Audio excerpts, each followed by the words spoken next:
Here in Spark Street, downtown Ottawa, guys. Kadyas, sunod lang. Nasa Spark Street tayo. Silipin natin kung anong kaguluhan dito ngayon. Guys, puntahan natin yan.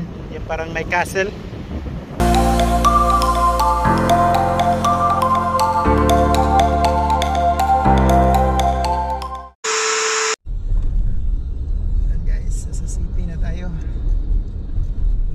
Sa Sandok Filipino restaurant.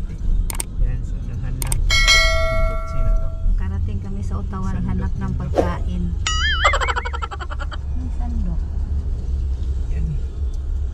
Diba dyan mga Jazz? Yan mga Jazz. Dito tayo mag snack. Wow! Sandok Filipino cuisine. So pasukin natin anong kaguluhan doon sa loob. Parang gutom na rin ako. Ayan mga Kadyas, medyo susi rin natin mga Kadyas vlog ones. Dito na. Ano yung orderin niyo, Mrs. Jessica, you wanna say something? You're hungry? No? Yeah. Sige, tawag. Tingnan nyo. Paspas mga Kadyas, may paspas dito. Oh no! Anong piliin nyo? Pili lang. Pili lang kung nagutom na kayo. Pati ako, nagutom na rin ako. Saglit na mga Kadyas, ha? Wow! Sandok kami bahaw, ha? Bahaw. Yung sandok ang Kadyas. Wow! Ayan mga Kadyas, tingnan nyo yung interior design nila. Parang classic Filipino vibes. At saka para ka rin kumakain dito sa sarili mong bahay. A few moments later. Guys, welcome to our episode 1 walking tour here in downtown Ottawa. Here in Spark Street, downtown Ottawa, guys. Kadyas, sunod lang. Nasa Spark Street tayo. Silipin natin kung anong kaguluhan dito ngayon. At bukas naman ay Canada Day. At itong araw na to, ito yung bisperas nila. At itong pinaglalakaran naman natin ngayon mga Kadyas, ito yung Spark Street na tinatawag nila. A pedestrian mall dito sa Ottawa. Mabahaba to. Tuwing may okasyon dito, tuwing gabi, ka-line up yung mga dinings and drinks dito. At alam nyo guys, this Spark Street runs from Elgin Street in the east down to Bronson Avenue in the west. Guys, puntahan natin yan. Yung parang may castle.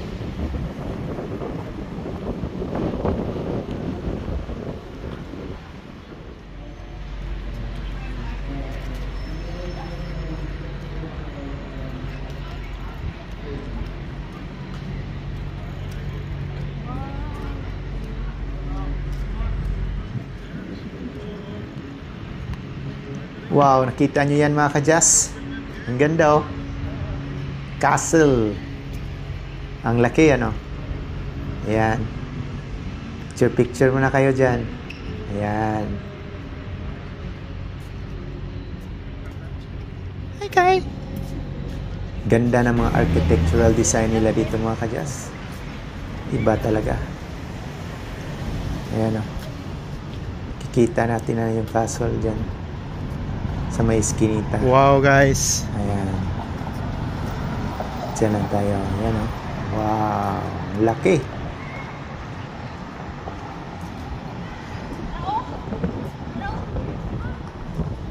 Wow. At hindi lang ito mga Kadyas. Marami pa doon mismo na castle look like doon sa Parliament Hill.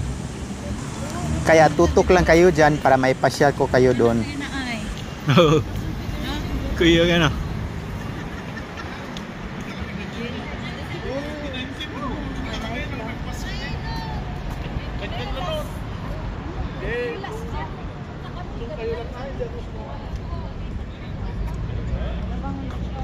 Daot man ka na. Kamags, kaya pa?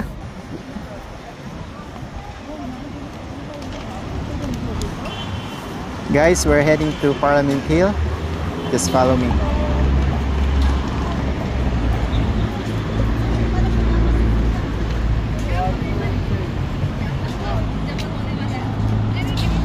Let's go inside mga kajas. Ito na yung sinabi ko na Parliament. Nandito si Uncle Justin Trudeau. Naka-opisina mga kajas. Presently si McCartney na yung Prime Minister. That's the Confederation building that we're passing by early on. Galing na mga arkitekto dito. House of Commons entrance.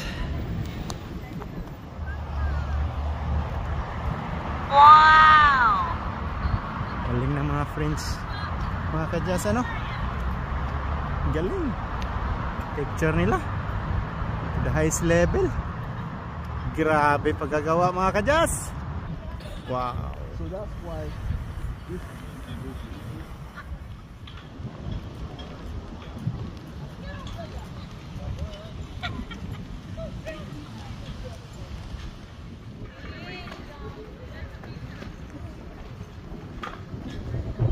mga kadyas, pasok tayo sa bahay ko.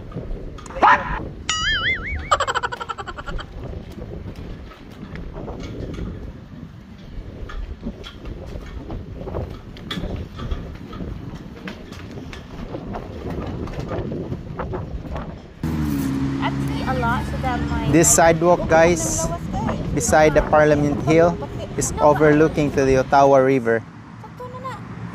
We can see the whole beauty of the Ottawa River right across to the bridge. Hamilton. Okay. Visit lang. Canada Day. How small is the world? Nakita rin. Ay.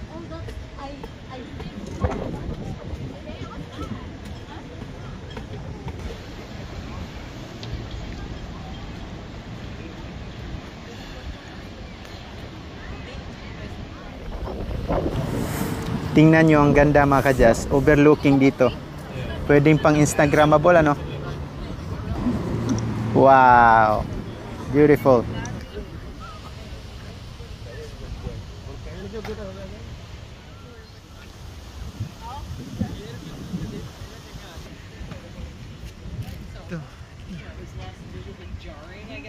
Wow!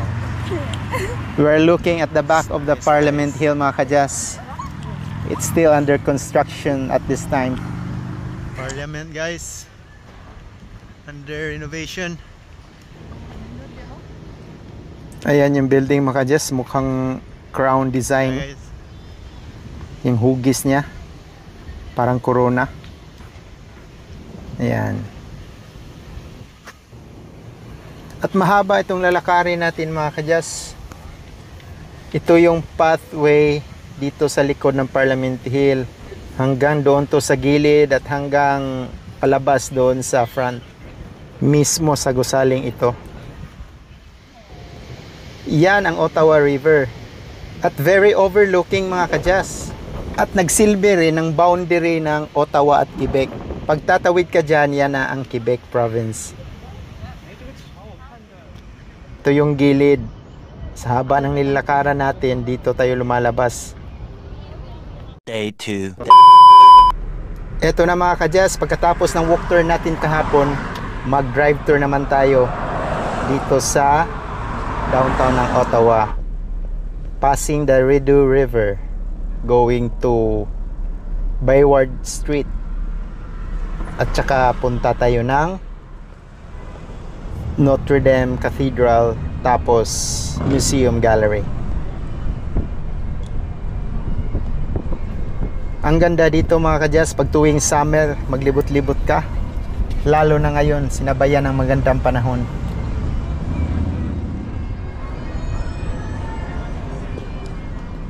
Pag nakita mo yung mga gusali dito, parang pang medieval age talaga yung design.